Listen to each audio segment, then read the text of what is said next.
মুজিবুর রহমানের স্মৃতি বিজড়িত ৩২ নম্বর ধানমন্ডি, সে ৩২ নম্বর ধানমন্ডির সেই বাড়িতে যেখানে দাঁড়িয়ে বলা হয়েছিল এবারের সংগ্রাম মুক্তির সংগ্রাম, যেখানে বসে লেখা হয়েছিল সেই স্লোগান জয় বাংলার, যেখানে শেখ মুজিবুর রহমানকে গুলি করে ঝাঁঝরা করে দেওয়া হয়েছিল সেই সিঁড়িতে, সেই ছবি এই মুহূর্তে, এই ছিল সেই ছবি।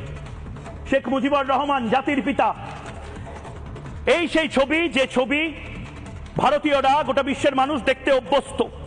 এই সেই ছবি যেখানে বহু পর্যটক যান, আপনাদেরও ওই যে কলকাতার বাবুরা, যে বাবুরা কবিতা উৎসবে বাংলাদেশে গেলে ফ্রি এর গাড়িতে চেপে এই ৩২ নম্বর ধানমন্ডিতে গিয়ে নমস্কার করতেন, ফুল দিতেন।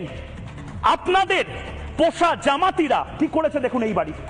এই মুহূর্তে ফুল ফ্রেমে দেখাবো একদিকে এই ৩২ নম্বর ধানমন্ডির ছবি এবং অন্যদিকে ফুল ফ্রেমে দেখুন এই মুহূর্তে আগুন, লেলিহান শিখা। এই মুহূর্তে ফুল ফ্রেমে, এই মুহূর্তের ছবি দেখাই, ফুল ফ্রেমে দাউ দাউ করে জ্বলছে ৩২ নম্বর ধানমন্ডি। শেখ মুজিবুর রহমানের স্মৃতি বিজড়িত এই ৩২ নম্বর ধানমন্ডি শেষ করে দেওয়া হলো। আগে যা ছিল এখন যা হলো ৩২ নম্বর ধানমন্ডি।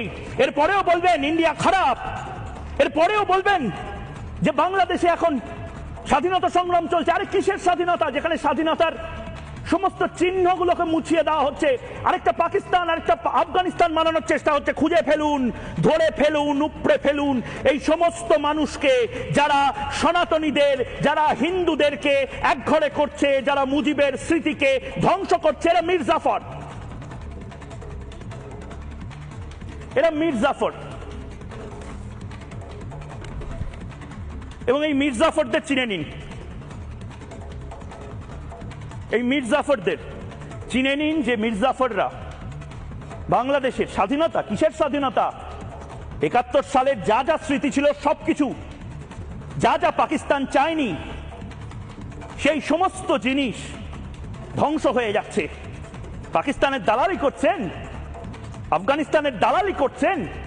আপনাদের বলছে এই মুহূর্তে এই জামাতিরা, এই রাজাকাররা যারা বাংলাদেশটাকে ক্ষতবিক্ষত করছে, সোনার বাংলাদেশটাকে আর এটা আফগানিস্তানে, পাকিস্তানে পরিণত করছে, তারাই বোধহয় মনুষ্যরূপী শয়তান হয়ে